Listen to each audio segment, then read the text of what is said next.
Common Ground, conversations exploring the stories and perspectives of people building the UK India corridor.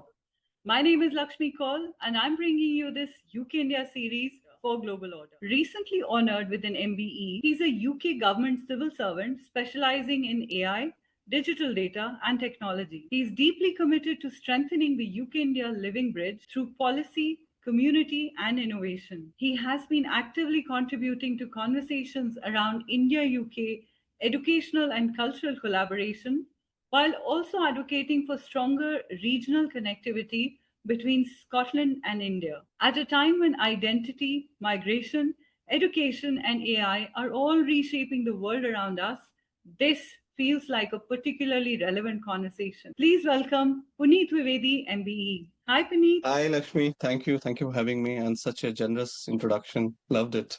So, I want to first of all begin with a moment that I've been waiting to congratulate you on, and that must have been so deeply meaningful personally. Receiving the MBE. First of all, many congratulations on receiving this honor. What went through your mind when you first heard the news? Well, thank you. Thank you. I mean, this award means a lot to me. So, when I received the letter, I was really surprised and really happy, to be honest. I won't lie and be humble that no, I was really happy to see that my work has been recognized.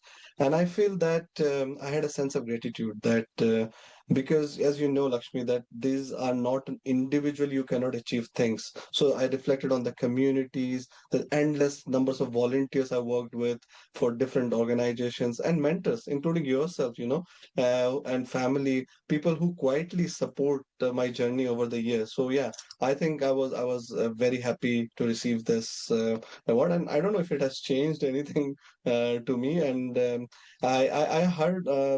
I mean, I have myself had written a lot of recommendation letters for people from our community, and many of them have received a royal honor, but never expected a guy from a small town in India who would be invited in Buckingham Palace and receive that award. It was an amazing feeling. I cannot express in word, to be honest. And lastly, I want to really want to thank people to have a trust on me to consider that I'm worthy of such award. So yeah, amazing feeling, to be honest. What I find interesting, Puneet, is that recognition like this, it doesn't happen in isolation. It's usually shaped by your upbringing, your identity, your lived experiences, the communities that form us. Tell me a little bit about your roots and early influences. What has shaped your worldview growing up? Did you always feel connected to both India and Britain, or was there that identity something that has evolved over time? And that's a very interesting question. So I always say that India is my Janma Bhumi and UK my Karma Bhumi. And it has evolved over time, living uh, for like almost 2 decades in UK. So I strongly feel pride in both the background, being a British Indian. So the thing which I would say is that India gave me a civilizational depth, whereas Britain gave me the institutional exposure. I would have never got to where I am today if I was in India, because there's a cutthroat competition and you do not get as much exposure as much as in UK. So I'm proud of both of my roots. And if you want to talk a little bit more about my background, so I come from a very lower middle class family and from a small town in Assam. And I learned a lot of seva and selfless activities from my mother, whom I think you've met as well. So she's a social worker and two times um, council and municipal election from in a small town in Assam. And my moral and spiritual values come from my father. But overall, the my career was, I would say, was built by my Nanaji, my maternal grandfather, who was a principal in a school. So I've learned a lot. He was a very visionary. He asked me to learn computer. At that time, computer was like not that famous. So that is what I would say that shaped learning computers and coming abroad. I learned a lot about India when I came to UK, to be honest. I've never been to South India when I was in India. Then I used to think every South Indian are same. Then I learned they are distinctly different. Telugu, Tamil, Kannada, Malayalam.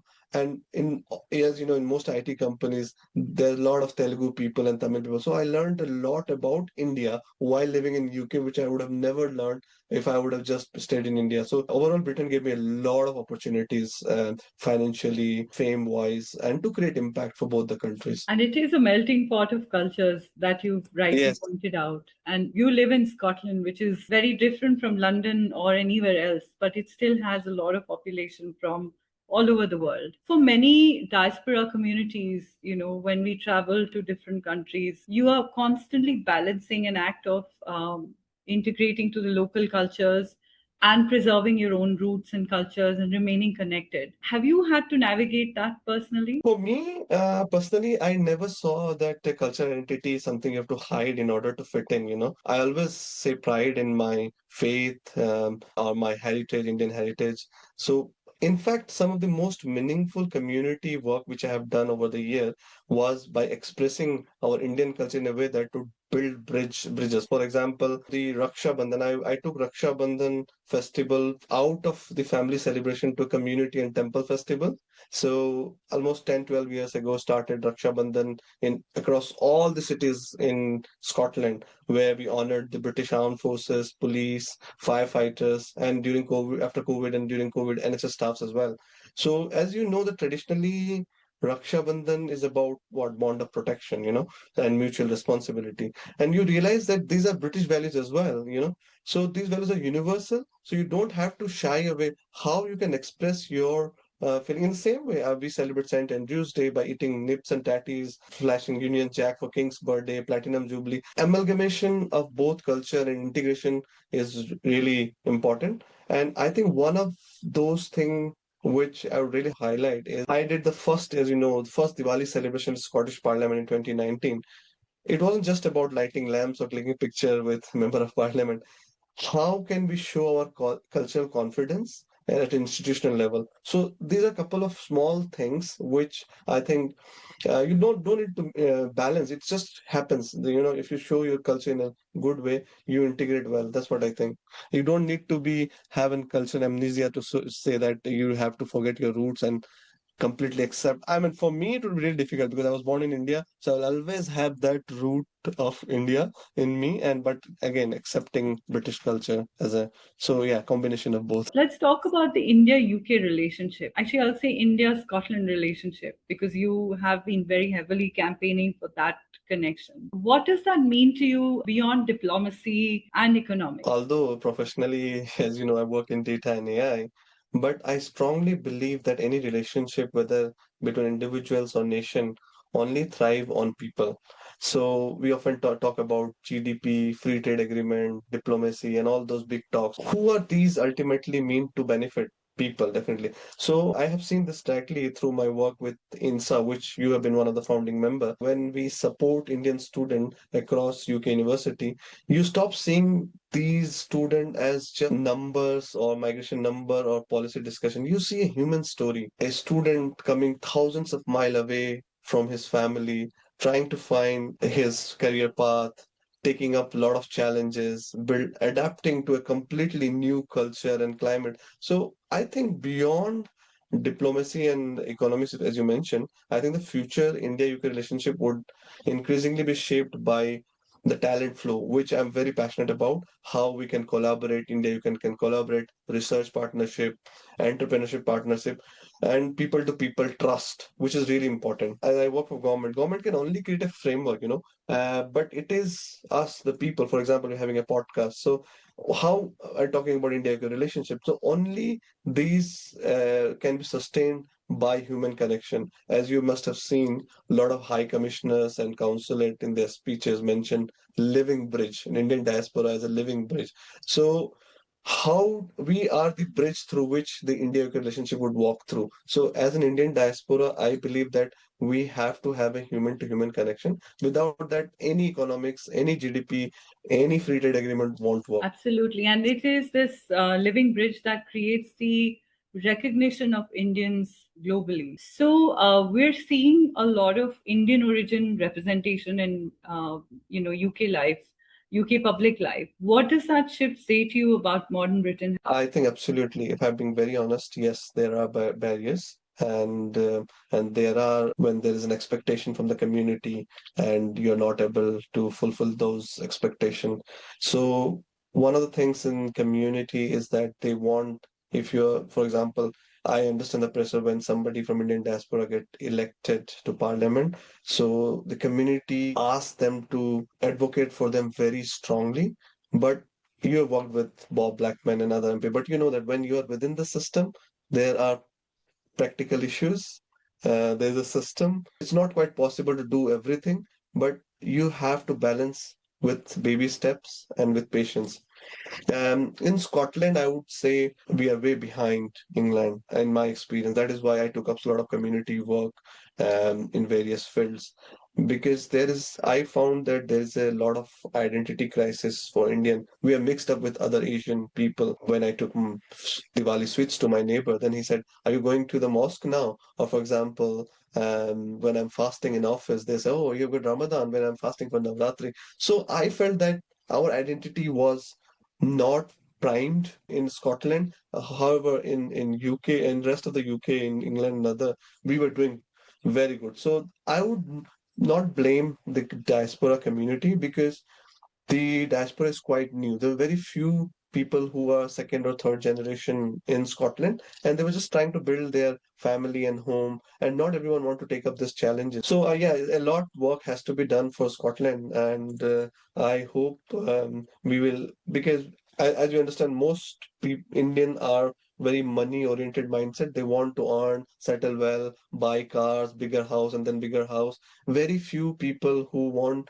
to make changes or part of the changes. Sanu ki hai. That's the thing for most Indian. So I mean, there are changes coming. I can see young generation. I'm really hopeful there would be changes, but slowly and gradually changes is coming. That's what I can say in Scotland. And I believe it's also down to not knowing, when you go to a foreign country, you're still trying to make your way in terms of settling down. So you have that temptation to, integrate as best as you can. And obviously, financially, is still very expensive. So Yeah. people who are trying to make their life, it becomes harder for them. The third thing is obviously they don't know the political processes. So I think it's just down to that education, that awareness for people to understand what role that they play. Their simple vote can play such a profound and big role influencing how they are governed. So governments are not without people, and people forget their responsibility.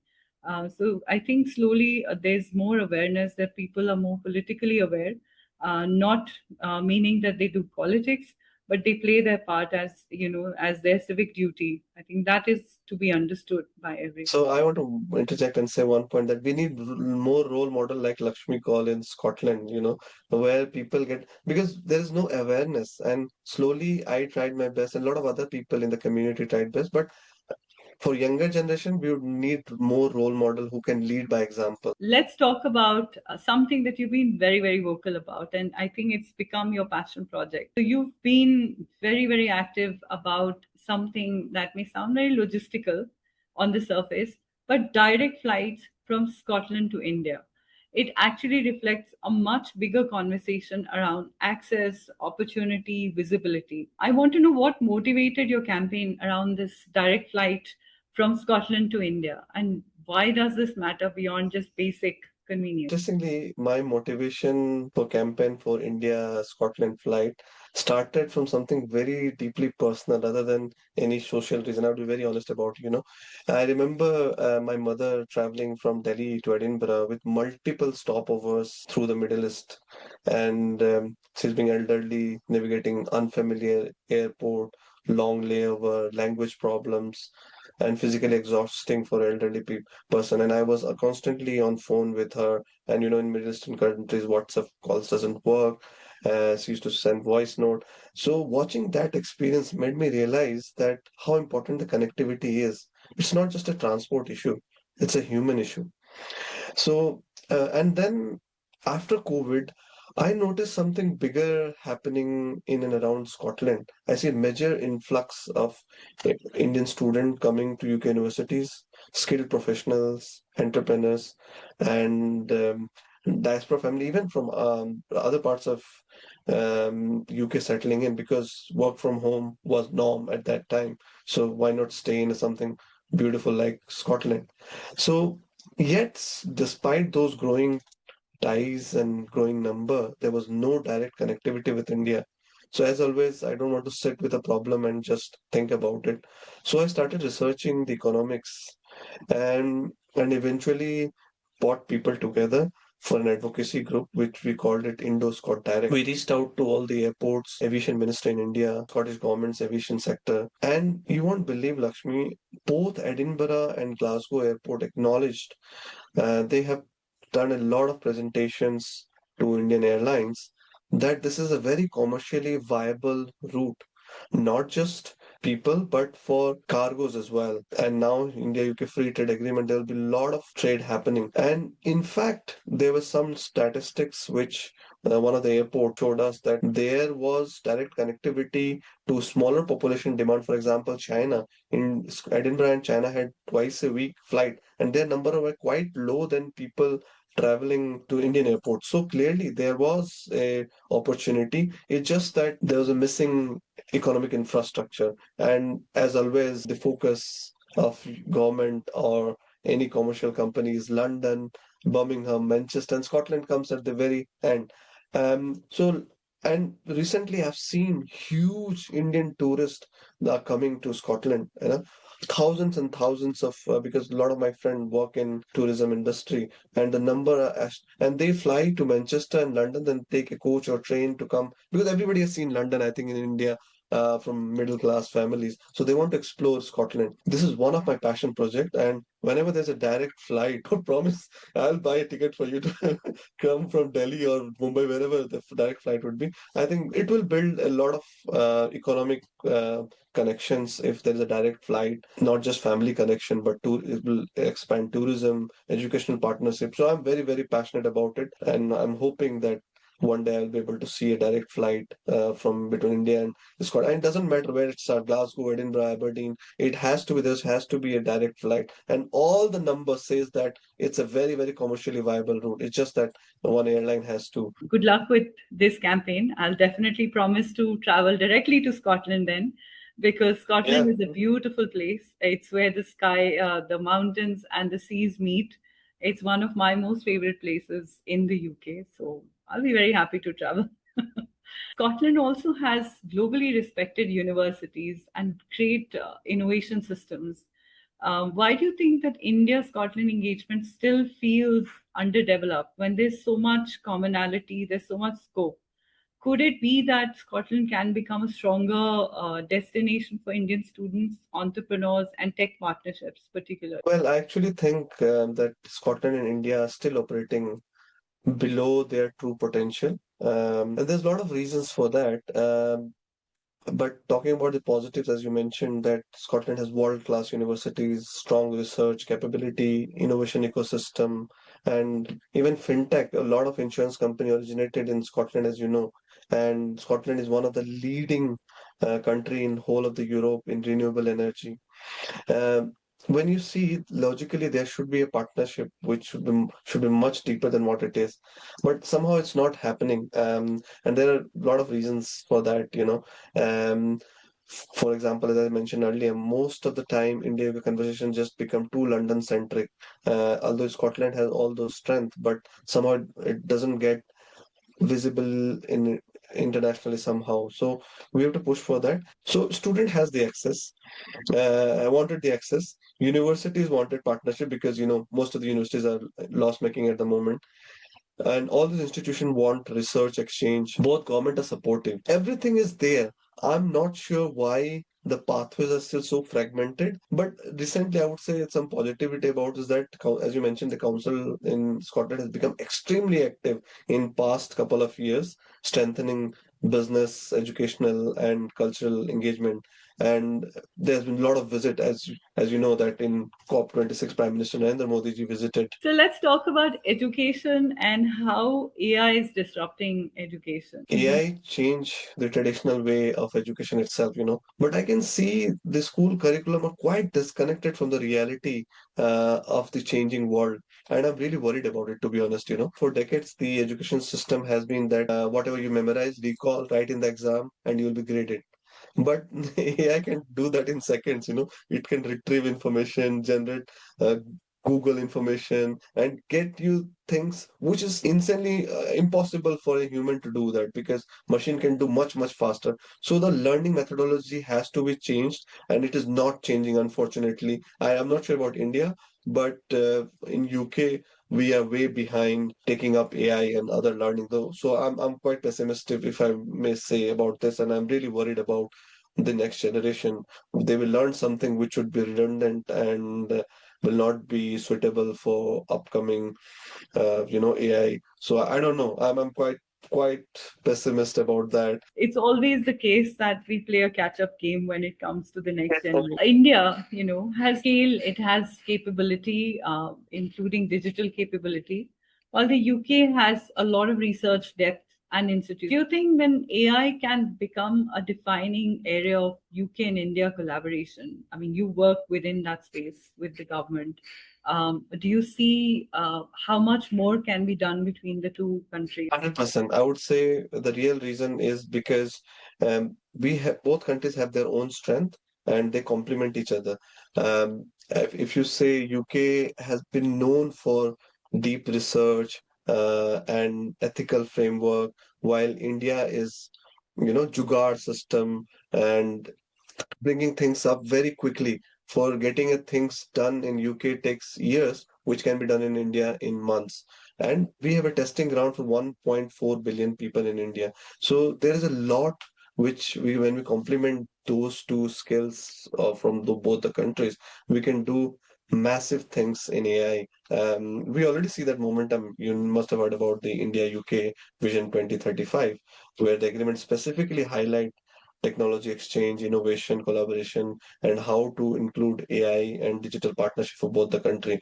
Um, in my view, India understands the scale and the complex diversity. We are a very complex, diverse country, which UK doesn't understand. Whereas Britain has a strong tradition of bringing all kinds of governance framework, data protection laws, and things like that. So if we both countries work together, we can genuinely bring a very inclusive AI, which will be really powerful, responsible, and inclusive. So let's talk about AI and governance. We are living in a very interesting time. I would say people born in 80s have seen everything in their life, from internet to social media to now AI. So AI, I think, is the biggest revolution of our time. That's what I believe, and it's the biggest opportunity as well. I never see AI as a threat, but when you talk about ethics, we are building something very powerful, a very powerful technology which does not understand human relationship. So for me, ethics is very important, and especially when it influences human thinking, behavior, and opportunity at a larger scale. You must have heard many horrible news where people consult their emotional problems with AI, and there was an incident where someone had to suicide because the chat bot suggested that you should end your life. So it is a machine, it does not have that human element. So I think the technologists have to sit with philosophers, policymakers, and educators to bring those ethics into AI, and we have to take this very seriously, because apart from that, because we are building something very powerful. And one thing which about when you learn about AI is the concept of human in loop. The last decision should always be with human. You cannot outsource the last decision with AI. So this is how you can bring ethics. It's an interesting, comment to make because a lot of agentic AI is based on everything. So the last end connection to an AI agent and not a person. And you need Yeah, only a temporary set of people to manage these agents till the agents are able to manage themselves. On that note, I want to know finally what is Puneet's legacy going to be? What is ahead, and what kind of impact do you hope that all the work that you're doing will leave behind? I mean, you're still very, very young, but I will ask you this question. I've never thought about the end game, to be honest, but it's a journey. So I started uh, I started from very humble background, as I mentioned, four sibling living in a small town in a one-bedroom flat, and then walking to Buckingham Palace, Holyrood Palace, shaking hand with Indian Prime Minister. It all feels like dream, Lakshmi, to be honest. I never imagined that I would be doing all of this thing. It's not just about, being in a room with VIPs and high profile people, but what my psychology of life always been, you cannot sit and watch a problem. How can you contribute to solve them? And I hope that is what I want to uh, bring, whether between communities, between India, UK, between technology or AI ethics, wherever I can, so having a meaningful contribution, not just earning money, but making a meaningful contribution without ever letting go my identity and my roots, because it's very important to me. I'm really, really passionate about if somebody, because I never dreamt big, because I've been always told that jitna chadar hai, utna pair wo karo. So, but that mindset has to change. You have to start dreaming big and start seeing solutions to problems. This is what the impact I would like to leave behind. चादर नहीं आसमान की तरफ देखेंगे the sky is the limit, so of Exactly. course the chadar will expand, connecting communities, connecting countries. And thank you for being so open, thoughtful, and generous with your insights today. I loved interacting with you after such a long time. Thank you. And likewise, if I have to make a list of 10, 15 people who have inspired me, definitely you'll be on the list. No, I genuinely mean it, because I've learned a lot from you, Lakshmi, and you always bring new surprises. And once again, congratulations for your new appointment as a CEO. Thank So you. I'm sure wherever you will go, you will bring wonders. Thank you so much. Thank you so much. Thank you. All the best for everything. This is it for today. We will be speaking to another interesting guest, a prominent voice from the UK India corridor at Common Ground, presented to you by me, Lakshmi Kaul, at Global Order. Stay tuned.